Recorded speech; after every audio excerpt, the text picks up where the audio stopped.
Hey guys, what's up? It's Kevin for the win. We're back for another edition of Diablo 3. Today on the channel, we are taking a look at the Magnum Opus set armor for the Wizard class. So let's get right into it. This armor got a bit of a buff and a bit of a rework to it. Okay, so we're going to be using full set of Magnum Opus for the most part. Two-piece, hitting an enemy with Arcane Orb, Energy Twister, Magic Missile, Shock Pulse, Spectral Blade, Electrocute, or Arcane Torrent. Also cast Slow Time at them. This effect will not trigger if the target is already inside a slow time bubble. The cooldown of teleport will reset while you're inside bubbles generated from the set or cast by you. So basically, it will reset if you're in the bubble or your opponents are in the bubble. 4-piece bonus, you take 75% reduced damage while you have slow time active. Allies also get a bonus from this, half the benefit. 6-piece bonus, enemies affected by your slow time, and for 5 seconds after exiting, take 12,500% weapon damage. This is a very, very, very powerful armor, just because of one particular thing in the Knight's Cube that made it really, really busted for slow time. So as you see, we're mostly going to be using a full set. However, we are using for the belt and the boots Captain Crimson, because it goes with just about everything. 6,000 life per second, reduces cooldown all skills by 20%, reduces resource cost by 20%. 3-piece bonus, damage dealt is increased by your percentage of cooldown reduction. Damage take is reduced by your percentage of resource cost reduction. We're going to be using Convention of Elements, Obsidian Ring of the Zodiac, Squirt's Necklace. This makes us a little bit of a glass cannon, but it's pretty much fine. While we're standing still, we do 100% more damage. While we take hits, though, we take 50% more damage. Ashgard's Blood Bracer. We're going to be using the Unstable Spectre here. Or the Unstable Scepter, I should say, for that matter. We're also going to be using the Triumphant here as your offhand signature spells increase the damage of Arcane Orb by 354%. For the skills, Spectral Blade, Ice Blade, Arcane Orb, Frozen Orb, Teleport, Wormhole. We're going to be using Explosive Blast Chain Reaction here. We're going to be using Ice Armor, Frozen Storm. We're going to be using Slow Time, Point of No Return. And I will show you what's in the Knight's Cube here in a second. Let's get into the passives. Unstable Anomaly, Flavilizing Ward, Evocation, and Audacity are the way you want to go. For the Knight's Cube, I absolutely recommend this. Wizard Spike, Crown of Primus, and Ring of Royal Grandeur. As you can see, Crown of Primus got a rework, so now Slow Time gains the effect of every ruin. Of Point of No Return is the only exception.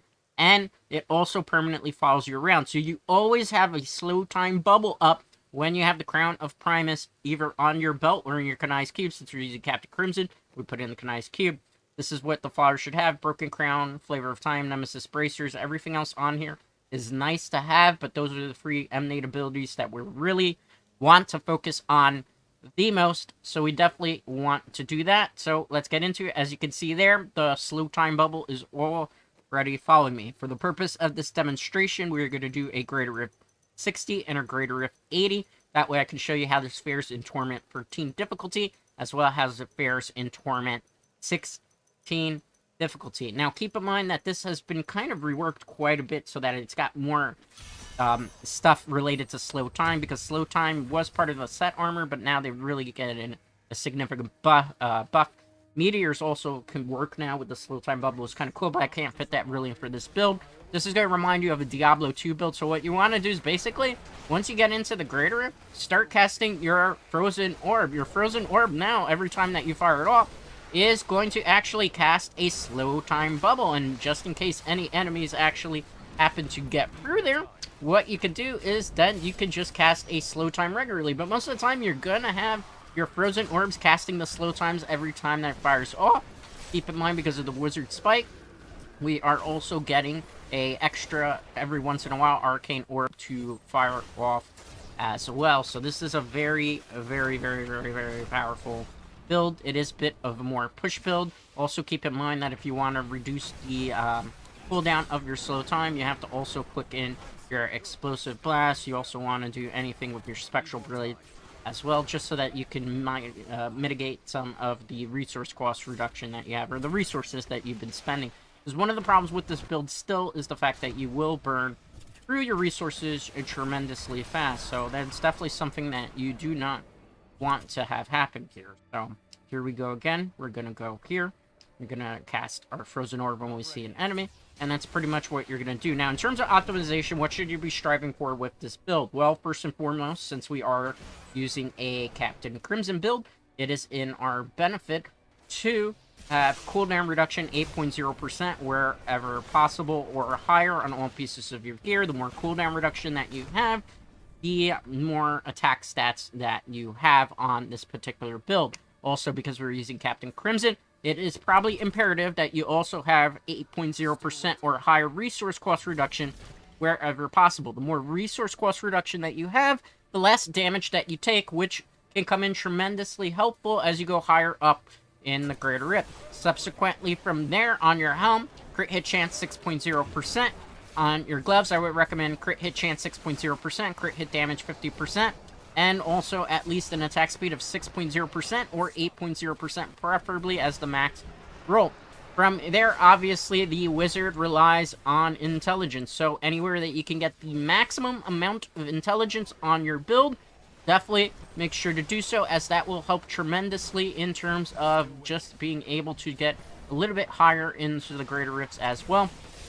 Then from there, what else would I recommend? Well, area of effect damage would be very helpful. So area of effect, anywhere that you can get it 15 to 25% higher on your gear, make sure you do so. Why is this necessary? Because slow time is basically an area of effect. So if we can increase the range of our slow time, we will guarantee that more things are actually in that bubble and taking the massive amount of damage that it should. So definitely you need to focus on that as well. Subsequently, from there, further optimization, you want all pieces of your gear to be at least Ancient Legendary, which is the gold border, or Primal Ancient Legendary, which is the red border.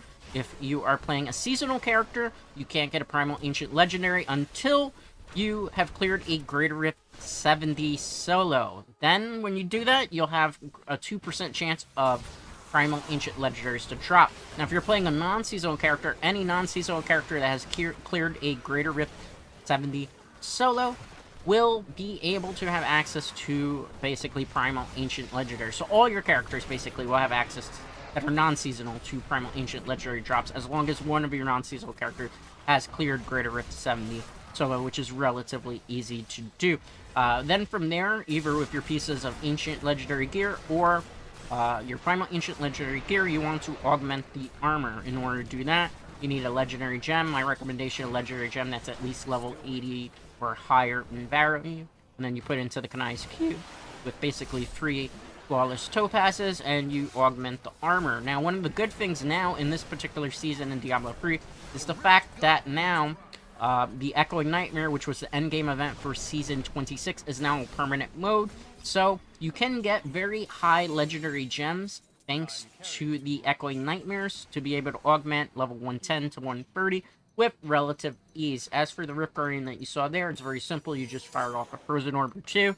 Usually 2 will do in the Rift Guardian. Even 1 might do in the Rift Guardian, depending on the level of Torment that you have. Now, keep in mind, the higher up you go, the more this becomes more of a push build centric, but it becomes very, very tanky to the fact that thanks to the belt, now we have our slow, or I should say, in the Kanai's Cube, Prima Crimus, now we actually have a lot of tankiness because of the slow time following us. That was a Greater Rift 60, which was a 4-minute clear time, which is pretty good for Magnum Opus.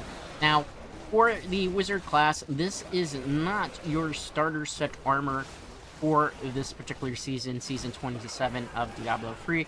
In fact, your Seasonal Journey armor will be the Tau Raja set armor, which I did already cover for this season in a guide. It was one of the first guides that I covered for this particular season, which is now a Meteor build.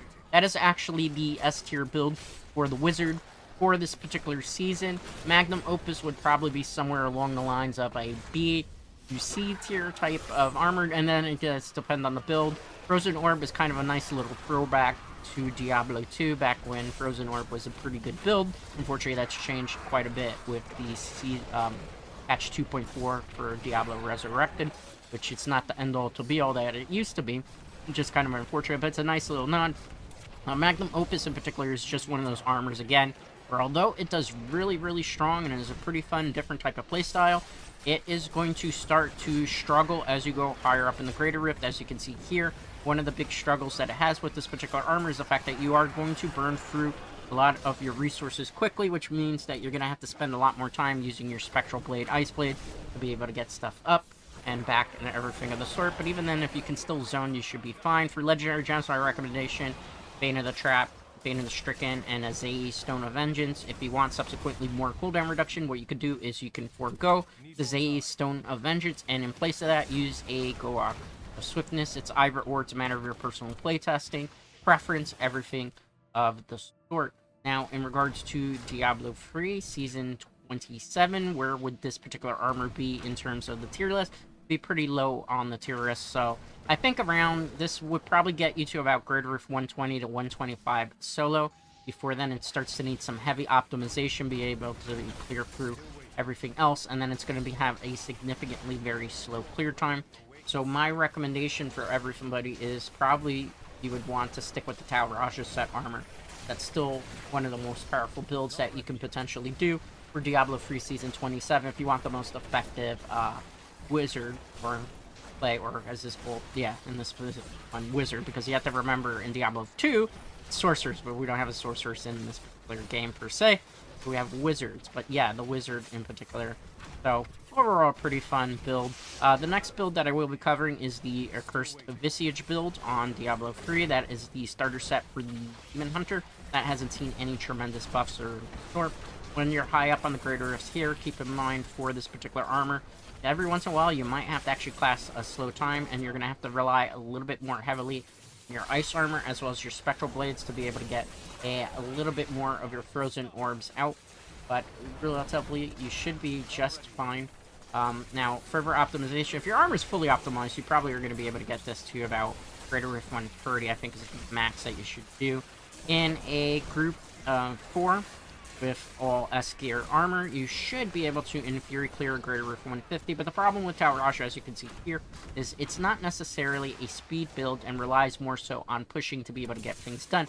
So although your partners will greatly benefit from the slow time bubbles and taking less damage and everything of the sort, they will not be in these slow time bubbles for quite a bit, because most of the online play that you see in Diablo 3 tends to use faster types of builds to be able to get everything that it needs done. So most of the time, Whirlwind Barbarian, Gears of Dreadland build, or Accursed Visage build for the Demon Hunter are going to be speeding way faster than what you're going to be able to do. And be able to, you're going to have a hard time keeping up is basically what I'm getting at. Also keep in mind that you can actually, as you saw there, die with this particular armor, as it is tanky, but once you're outside of a slow time bubble, and if the enemies aren't in a slow time bubble, you will take an unnecessary hit, so you have to be careful of AoE monsters in particular with this build. As you can see, this is still cutting through things with relative ease. So one of the things that you have to do is show a lot of strength, hang back, mostly zone, if anything, to be able to get through the higher Greater Rifts. And keep in mind that you are, even with Captain Crimson, will take just a significant amount of damage regardless. So case in point here, I'm going to hang back and fire off the Frozen Orb while trying to build up my resources. Alright, I'm going to watch out for the AoE effects. The Rift Guardian's here. It's going to be simple. We're going to cast a slow time once we get near it.